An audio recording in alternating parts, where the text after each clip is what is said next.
The 2002 sequel to The Phantom Menace was also written and directed by George Lucas, and is something that should never have seen the light of day.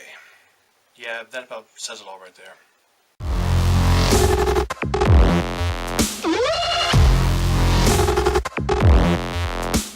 Hey YouTube, how's it going? I'm titanmacdougall and welcome to my channel and welcome to my review of Attack of the CGI Clones. Yeah, let's get this over with. As with all the prequels, I was excited to see this movie, and I even took my nephew out to see it for his then 6th birthday, because he's as big a Star Wars fan as I am. After the hype died down, it didn't take long before we all started to hear the criticism and began seeing all the flaws within this movie. In fact, when I saw Episode 2, Attack of the Clones, I noticed a lot of problems right off the bat. Attack of the Clones is yet another example of how a sequel can fail, because just about everything in this movie did fail, from the writing, the directing, the acting. Don't get me started on the acting. Everyone always complained about Jar Jar and asked why he was even in this movie. But one of the worst aspects of this movie was Hayden Christensen's performance as Anakin Skywalker. I mean, the poor guy got a lot of flack for this, but I don't blame Hayden at all.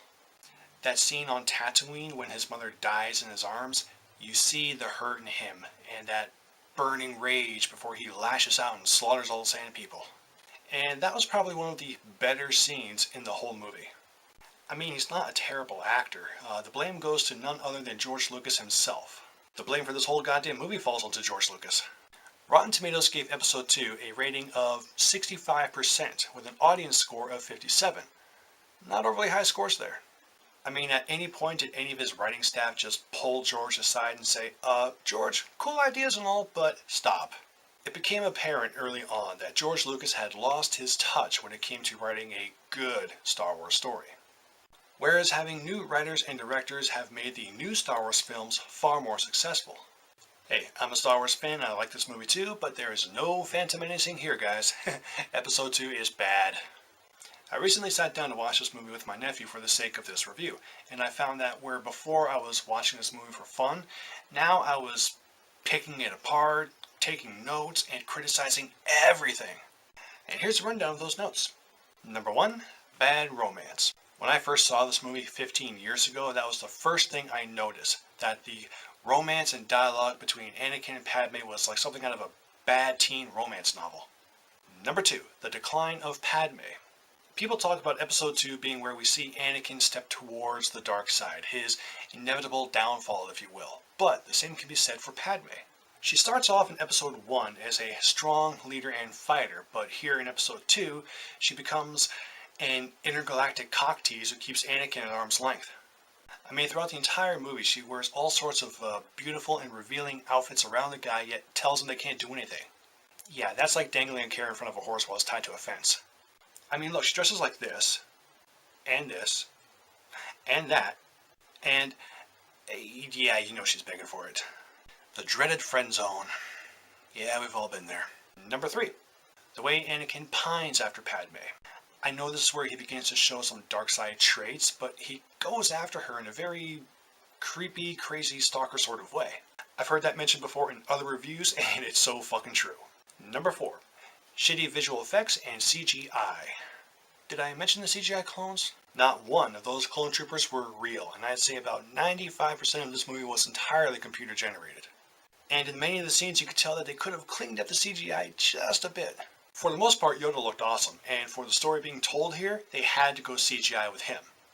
And the beasts in the Geonosis arena were well done too, but a lot of the visual effects for Episode 1, although dated, were still a lot better than some of the shit we saw in this movie. I've said it before, just because CGI can be done does not mean that it should. Number 5, C-3PO. Need I say more? Number 6, the entire droid factory scene. Stupid, pointless, and 99.9% CGI. And number 7, Anakin Skywalker is a whiny bitch. I mean, throughout the entire movie, he tries so hard to be the tough guy, to prove that he's better than everybody else, and tries way too hard to impress Padme by playing the hero. When in truth, he's just a cocky little shit. Yeah, that's not how I envisioned Anakin Skywalker when I was a kid. It can be explained away by saying that it's all due to Palpatine's manipulation of the young Jedi, but in truth, George Lucas turned the best star pilot in the galaxy, the cunning warrior and good friend, into a little bitch. Number 8, Just one real bad script with far too many stupid puns, one-liners, and bad jokes. George, what were you thinking, man? I mean, did we need to see a young Boba Fett? I didn't. Did we need C-3PO for comedy relief? I don't think so. Did we need to hear Anakin whine about staying and have a temper tantrum in each act of the film? Hell no. I can go on with more details on bullshit, but we don't have all day here, guys, and we've heard it all before. Out of all the prequels, Attack of the Clones is rated as the worst. Out of the few good things that came out of this movie, it did give us our first glimpse as to what the Clone Wars were like. We did get to see the Jedi, Samuel L. Jackson, and Yoda all kicking ass, and the stage was set for what would become Episode 3. But alas, Star Wars Episode 2, Attack of the Clones gets a Titan rating of 5 out of 10. And that's being generous, guys. Of all the prequels, this is the one I feel that they could have done way better. And considering how each film in the saga is an episode, then Attack of the Clones is the worst filler episode I've ever seen. But what do you think of Episode 2? Whatever your thoughts, share them in the comment box. I'm titanmacdougall, and thanks for watching, guys. I do appreciate it. Be sure to like and subscribe and stay tuned for my review of the Clone Wars, and I'll see you on the next Titan review. May the Force be with you.